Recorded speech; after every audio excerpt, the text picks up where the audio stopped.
তো দেখো আমি দেখে দেখে তেজপাতা খুব সুন্দর করে গাছ থেকে হারভেস্ট করে নিলাম। এটা কিন্তু খুব ভালো করে ধুয়ে আমি রোদে শুকাবো না বন্ধুরা। তেজপাতা কিন্তু কখনো রোদে শুকাবে না। এটাকে খুব ভালো করে ধুয়ে নিয়ে সারা রাত্রি যদি তোমরা ফ্যানের তলা রেখে দাও তাহলে কি 2 দিন 3 দিনে এটা আস্তে আস্তে দেখবে শুকিয়ে যাবে আর খুব সুন্দর করে পাতাটা শুকোবে। রোদে যদি তোমরা দিয়ে দাও তাহলে কিন্তু গন্ধটা পাতার নষ্ট হয়ে যাবে। তেজপাতা যে সুগন্ধটা আমরা রান্নার কাজে যে জন্য ব্যবহার করি সেই গন্ধটা কিন্তু তোমরা তেজপাতা থেকে পাবে না।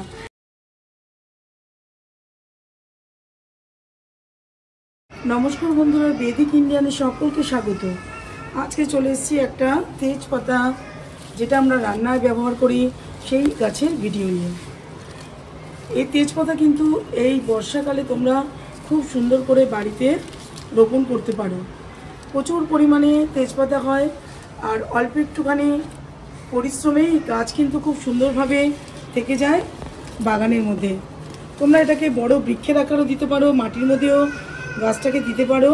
প্লাস চাইলে দেখো যেরকম আমার এখানে একটা 12 ইঞ্চি টব রয়েছে বন্ধুরা, এরকম টবের মধ্যে তোমরা গাছটাকে প্রতিস্থাপন করতে পারো। দেখো এখানে একটা 12 ইঞ্চি টব রয়েছে, কাণ্ডটা দেখো কত মোটা হয়েছে, প্রচুর পরিমাণে শাখা পোশাখা এই গাছ থেকে বেরিয়েছে। তো কয়েকটা কাজ আছে, কয়েকটা পদ্ধতি আছে, সেগুলো যদি আমরা ভালো করে করতে পারি তাহলে কিন্তু এই গাছ আমাদের বাড়িতে সদা সর্বদা সবসময় থাকবে। আর আমাদের বাইরে থেকে তেজপাতা কিনতে হবে না, ঘর থেকে কিন্তু আমরা যখন চাইবো তখনই আমরা পেয়ে যাব তেজপাতা। তো এটা যেরকম তোমার ফুলের গাছ না, কোনো ফলের গাছ না, কাজেই এটার মধ্যে কিন্তু পরিশ্রম কম। আমি আগেই বললাম তোমাদের। এরকম বর্ষাকালে নার্সারি থেকে 80 টাকা 100 টাকার বিনিময়ে তোমরা একটা গাছ পেয়ে যাবে। আমাদের এখানে যে জলবায়ুটা আছে বন্ধুরা, সেই জলবায়ুতে কিন্তু খুব ভালো এই গাছটা আমরা রোপণ করতে পারি। প্রতিটা আমার 2-3টে কিন্তু এই গাছ রয়েছে, এই জন্য এত ভালো লাগে গাছটাকে। আমি আরও বেশি করে কয়েকটা গাছ আমি বাড়িতে লাগিয়েছি। এটা যেরকম একটু রোদ্দুর কিন্তু পছন্দ করে বন্ধুরা। তোমরা খোলা আকাশে যেরকম ছাদের উপরে এই গাছটাকে করতে পারো। রোদ্দুরটা প্রচুর পরিমাণে এই গাছের দরকার। যে টবটাতে তোমরা গাছটাকে প্রতিস্থাপন করবে এটা একটু ভেজা মাটিও দরকার। এরকম একটু ভেজা মাটি থাকলে এই গাছটা খুব পছন্দ করে। যেহেতু এটা ফুলের বা ফলের গাছ না বন্ধুরা, তাদের কিন্তু পটাশ বা অন্য কিছু চাহিদা এটার মধ্যে কম থাকে। নাইট্রোজেন সমৃদ্ধ যেহেতু পাতা, এটা আমাদের পাতাটাই আমরা সংগ্রহ করি, তার জন্য এটার মধ্যে নাইট্রোজেন সমৃদ্ধ খাবার বা তোমার ডিএপি এই জাতীয় খাবার এর মধ্যে দিলে খুব ভালো করে গাছটা কিন্তু থেকে যায়। দেখতে পাচ্ছ 12 ইঞ্চির একটা টবে বন্ধুরা তোমাদের দেখায় কত কত শাখা পোশাখা গাছটা থেকে বেরিয়েছে, প্রচুর পরিমাণে বেরোয়। আবার আমি কিছু কিছু ডালপালাগুলোকে কেটে দিই, বাড়িতে কাজের জন্য রান্নার কাজে তেজপাতাগুলোকে সংগ্রহ করে নিই, আবারও নতুন নতুন করে ডালপালা ছাড়তে থাকে। এই তেজপাতা গাছটা কোথায় পাবে? নার্সারিতে গেলে কিন্তু তোমরা অনায়াসে তেজপাতা গাছটা পেয়ে যাবে বন্ধুরা। প্রথমে নার্সারি থেকে কিনে গাছটা কিভাবে প্রতিস্থাপন করবে সেটা তোমাদের সাথে একটু শেয়ার করে দিই আমি। এরকম একটা মাটি তৈরি করে নেবে। প্রথমেই তোমাদের বললাম যে 8 ইঞ্চি বা 12 ইঞ্চি টবে গাছটা প্রতিস্থাপন করবে। অনেক বড় টবের মধ্যে দিয়ে দেবে না, তাহলে কিন্তু গাছটা অনেকটা জল নিয়ে নেবে, তাতে কিন্তু শিকড় পচে মারা যাবে।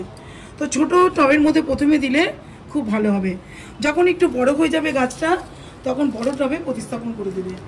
আর গাছের মাটিটা এরকম তৈরি করবে, দেখো গার্ডেন সয়েল নিয়ে নেবে 60%, 10%-এর মতো একটু ভার্মি কম্পোস্ট নিয়ে নেবে। যেহেতু মাটিটা চায় যে এটা একটু ভিজে ভাব থাকুক, তাহলে এটা খুব ভালো করে গাছটা বড় হতে থাকে। তার সাথে একটু ভার্মি কম্পোস্ট নিয়ে নেবে। আর এখানে আমি নিয়ে নিয়েছি একটা ট্রাইকোডার্মা ভেরিটি জৈব ফাঙ্গিসাইড, খুব ভালো কাজ করে এই জৈব ফাঙ্গিসাইডটা। যদি তোমরা এই পুরো মাটিটার সাথে, টবের মাটির সাথে পুরো ভালো করে মিশিয়ে গাছটাকে প্রতিস্থাপন করো, তাহলে যে নতুন শিকড়গুলো উঠবে সেটা কিন্তু খুব ভালোভাবে থাকবে, একটুও গাছে পচন ধরবে না। তো কাজে যখন নতুন গাছ বসাবে ট্রাইকোডার্মা ভেরিটি কিন্তু তোমরা অবশ্যই দেবে। তো এ তো গেল মাটির কি করে তোমরা গাছ বসাবে। গাছটা প্রতিস্থাপন করার পর তোমরা দেখতে পারবে আস্তে আস্তে গাছ কিন্তু খুব সুন্দর করে গ্রো করবে। যখন তোমাদের গাছ একটু সুন্দর করে শাখা পোশাখা ছাড়বে তখন দেখবে আস্তে তোমরা 1.5 মাস 2 মাস বাদে গাছটাকে খাবার দেবে। সত্যি কথা বলতে বন্ধুরা, গাছে কিন্তু একদম প্রয়োজনীয়তা কম, খাবার আমি বেশি দেই না। বেশি খাবার দিলে আর জলটা প্রয়োজন মতো লাগে, কেন এটা যদি শুকনো হয়ে যায় তাহলে কিন্তু গাছটা শুকিয়ে যাবে, পাতাগুলো ভালো থাকবে না, সব পেকে পেকে পড়ে যাবে। কাজে দেখতে পারবে আমি তোমাদের দেখাচ্ছি টবের মাটিটা দেখো, আমি হাত দিয়ে এরকম করছি, ভেজা রয়েছে কিন্তু ঠিক যেরকম আমি তোমাদের দেখাচ্ছি দেখো এরকম ভেজা ভাব টবে কিন্তু অবশ্যই থাকবে। তো এর মধ্যে কি খাবার দেবো আমরা, তোমরা মাসে বা 2 মাস অন্তর এর মধ্যে একটু ভার্মি কম্পোস্ট দিয়ে দেবে। তোমাদের দেখায় দেখো এরকম 1 মুঠো যেরকম আমি নিয়ে নিয়েছি ভার্মি কম্পোস্ট, খুব ভালো এই ভার্মি কম্পোস্টটা, এটাই তোমরা দেবে। গোবর সারটা একটু অ্যাভয়েড করবে, গোবর সার দিলে ভালো হবে না, এই ভার্মি কম্পোস্টই তোমরা জোগাড় করে গাছে বন্ধুরা দেবে। তো এরকম দেখো টব বুঝে তোমরা ভার্মি কম্পোস্ট 1.5 মাস 2 মাস অন্তর দেবে। আমি এরকম যেরকম 1 মুঠোর মতো নিয়ে নিলাম, নিয়ে এভাবে আমি চারিদিকে এরকম ছড়িয়ে দেবো, একটু ছড়িয়ে দেবো। এর মধ্যে জল দিতে থাকলেই খাবারটাও সুন্দর করে সংগ্রহ করে নেবে। আর দ্বিতীয় যে খাবারটা খুব সহজলভ্য বন্ধুরা, দেখো আমরা চা পাতা কিন্তু এরকম করে গাছে দিই, সবাই এখন জেনে গেছি যে চা পাতা কত উপকার গাছের জন্য। এর মধ্যে প্রচুর পরিমাণে আমরা নাইট্রোজেন পাই, এছাড়া আরও অন্যান্য যে নিউট্রিয়েন্টগুলো থাকে সেগুলো কিন্তু আমরা চা পাতা থেকে পেয়ে যাই। আমার বাগানে অনেক গাছ আছে বলে তাই কিন্তু আমি এইভাবে চা পাতা সংগ্রহ করে রেখে দিই। এর মধ্যে চিনি বা দুধ থাকলে চলবে না, ভালো করে ছেঁকে নিয়ে দেখো সুন্দর করে দেখতে পারবে এটা পুরো শুকনো রয়েছে। ভেজা চা পাতা কিন্তু তোমরা গাছের গোড়াতে কখনো দিয়ে দেবে না। তো এরকম দেখো চা পাতা যদি থাকে এরকম 1 মুঠ বা 2 মুঠ তোমরা টব অনুযায়ী খুব ভালো করে গাছের চারপাশে এইভাবে টবের মাটিতে দিয়ে দেবে। এটাও মাসে 1.5 মাসে একবার তোমরা দিয়ে দেবে, দিলেই বুঝতে পারবে গাছ খুব সুন্দর করে পাতা ছাড়বে আর সবুজ পাতাতে গাছ ভরে যাবে। এবারে বর্ষার সময় যে আমরা চা পাতাটা গাছের মধ্যে দিই না বন্ধুরা, অনেক সময় ফাঙ্গাস লেগে যায় বলে, গরমকাল বা শীতকালে কিন্তু চা পাতা তোমরা লিকার চা তোমরা তৈরি করে গাছের মধ্যে অবশ্যই দিতে পারো, খুব ভালো কাজ করে এই লিকার চা, আমি দিয়ে দেখেছি। এছাড়া অ্যালোভেরা যদি তোমাদের বাড়িতে থাকে অ্যালোভেরা পিষে নিয়ে জল করে পাতলা করে এটা গাছের মধ্যেও দিতে পারো। এই কয়েকটা জিনিস করলেই এই গাছের হয়ে যাবে। গাছে আমি বারবারই বলছি এই গাছে কোনো মেনটেনেন্স নেই, খুব সুন্দর একটা গাছ। দেখবে আমরা কিনে খাই যখন বাইরে থেকে তেজপাতাগুলো, পেছন দিকে কত নোংরা ময়লা থাকে। কাজেই তোমাদের এই বর্ষাকালে এই গাছটা আমি এই জন্য শেয়ার করছি, তোমরা নার্সারি থেকে কিন্তু কিনে অবশ্যই প্রত্যেকজনের বাড়িতে একটা করে এই গাছ লাগাবে, খুব সুন্দর আর অর্নামেন্টাল একটা গাছ, খুব ভালো লাগে। প্রত্যেকটা গাছের মধ্যে থাকতেও ভালো লাগে আর দেখতেও খুব সুন্দর লাগে। গাছটাকে কাটিং করে তোমরা ছোট করে রাখতে পারো, নয়তো বড় আকারেও তোমরা গাছটাকে, জায়গা বেশি থাকলে বড় আকারেও গাছটাকে রাখতে পারো।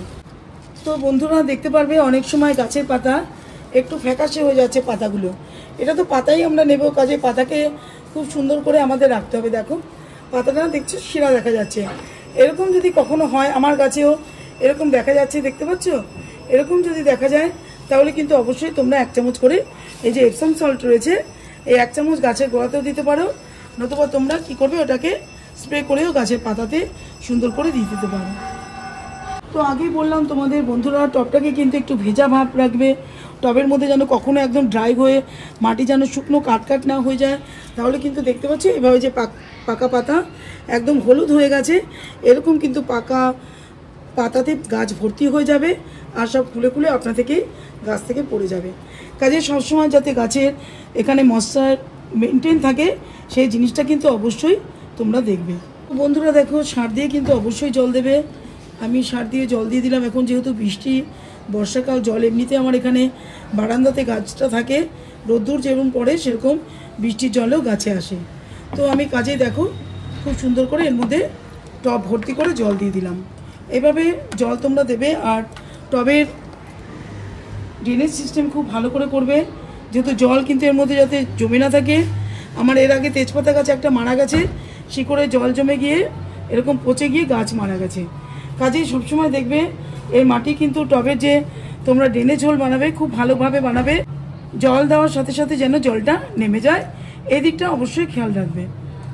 তো আমরা কি করে তেজপাতাগুলো তুলতে পারি, কি করে ব্যবহার করব, কিভাবে আমরা এই গাছে যেরকম দেখো এখানে প্রচুর পরিমাণে তেজপাতা হয়ে আছে, তো আমি কি করে এটাকে হারভেস্ট করব সেটাও তোমাদের সাথে শেয়ার করে দেখাবো। এরকম তোমরা সিঙ্গেল পাতা এইভাবে কিন্তু নিতে পারো। দেখো তোমাদের দেখাই, এইভাবে তোমরা সংগ্রহ করতে পারো, নয়তো তোমরা ডালও কাটিং করে নিতে পারো। তো আমি এইভাবে ডাল কাটিং করে নিই। যদি তোমরা এইভাবে নিতে থাকো তাহলে কিন্তু এখান থেকে এই দেখো তোমাদের দেখাই, এইভাবে তোমরা সংগ্রহ করতে পারো। কিন্তু আমি দেখেছি, আমি যেহেতু অনেকগুলো গাছ আমার তেজপাতা গাছ রয়েছে, কাজে আমি ডালটা কাটিং করে দিলে আবার একটা ডাল থেকে অনেকগুলো ডাল ও বের করে, এর জন্যই আমি ডাল কাটিং করে তেজপাতাটা মেনলি সংগ্রহ করি। বন্ধুরা তোমাদের দেখাই, আমি দেখতে পারবে এখান থেকে আমি যে ডালটা কেটেছিলাম তার থেকে দেখো 3টে 4টে করে ডাল বেরিয়েছে। সেই জন্য কী করি, আমি তেজপাতা সিঙ্গেল সিঙ্গেল করে কাটি না, পুরো ডালটাকে দেখে ডাল থেকে তেজপাতাগুলো সংগ্রহ করি। তো বন্ধুরা দেখো আমি এইভাবে তোমাদের দেখাই, এই যে যেরকম শুকনো ডাল থাকলে অবশ্যই কেটে ফেলবে। এখানে যে ডালটা সংগ্রহ করেছি এখান থেকে তোমরা দেখতে পারবে বন্ধুরা, আমি দেখাই তোমাদের, যেরকম একটা সরু ডাল, এই যে এখানে দেখতে পাচ্ছ, এখান থেকে কিন্তু ওই আবার নতুন করে গ্রোথ নেবে। এইভাবে দেখে দেখে আমাদের প্রত্যেকটা ডালকে কাটতে হবে। দেখো বন্ধুরা, এরকম যদি বড় ডাল দেখো সেটাও কিন্তু তোমরা কাটিং করে দেবে। কাটিং করে দিলেই তোমরা বুঝতে পারবে একটার থেকে আরও 3টে 4টে বেরোবে। এই যে এখান থেকে মুখ দেখতে পাচ্ছ, এখান থেকে কিন্তু বেরোবে তেজপাতাটা। তো কাজেই আমি এখান থেকে কেটে নেব। এইভাবে কিন্তু আমি প্রত্যেক প্রায় 15 দিন 20 দিন অন্তর কিছু কিছু তেজপাতা আমি এইভাবে করে সংগ্রহ করে বন্ধুরা রেখে দিই। তো কী ধরনের তেজপাতাগুলো তোমরা সংগ্রহ করবে সেটাও তোমাদের শেয়ার করে দিই। দেখবে এখানে দেখতে পাচ্ছ বন্ধুরা কচি পাতা, কচি পাতা কালার দেখো, একটু কচি কলা পাতা কালার, রঙটা কিন্তু এখনও ভালো করে তৈরি হয়নি। এখানেও দেখতে পারবে হালকা রয়েছে রঙটা। আর এইখানে তোমাদের পাতাটা দেখাই, এই পাতাটা কিন্তু একেবারে রেডি হয়ে গেছে বন্ধুরা। এই দেখো, দেখছো গাঢ় সবুজ রং পাতাটার, এই যে একদম সবুজ রং, পেছনেও দেখো একেবারে সবুজ রং। তো এইরকম রঙের তেজপাতাগুলো তোমরা অবশ্যই সংগ্রহ করবে আগে। বন্ধুরা তেজপাতাগুলো কেটে নেব, গাছটাকে একটা সুন্দর শেপ দেব, আর বুঝে বুঝে তেজপাতাগুলোকে আমি কাটবো বন্ধুরা।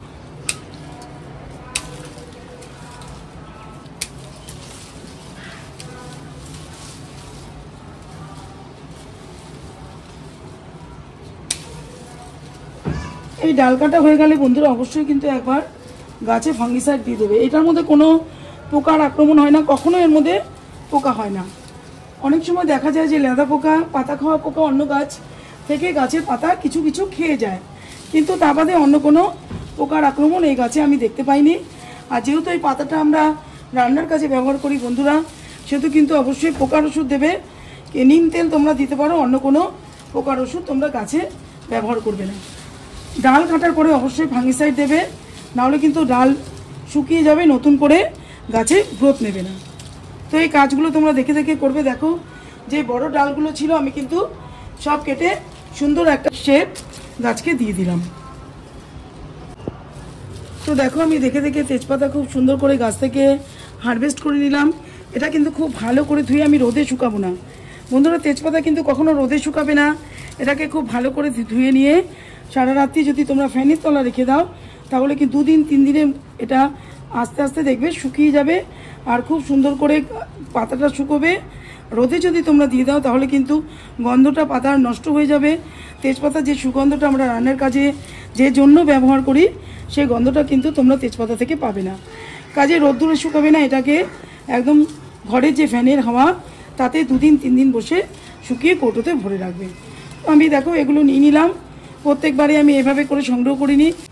তো তেজপাতা গাছ যদি তোমরা বাড়িতে এইভাবে লাগাতে পারো, তোমাদের ব্যালকনিতে বা ছাদে বা তোমাদের গার্ডেনে, তাহলে কিন্তু অবশ্যই সুন্দর করে আমার মতো তোমরা তেজপাতা হারভেস্ট করতে পারবে। বাজার থেকে তোমাদের তেজপাতা কিনে খেতে হবে না। তো বন্ধুরা এই ছিল আমার আজকে তেজপাতার ভিডিও বা বে লিফ ভিডিও। তোমাদের যদি ভালো লাগে তাহলে চ্যানেলটাকে অবশ্যই সাবস্ক্রাইব করো, লাইক করো, শেয়ার করো, কমেন্ট করো। আর অন্য কোনো দিন অন্য কোনো ভিডিওর মাধ্যমে আবারও আমি চলে আসবো তোমাদের সামনে। আজকের মতো রাখবো বন্ধুরা, নমস্কার।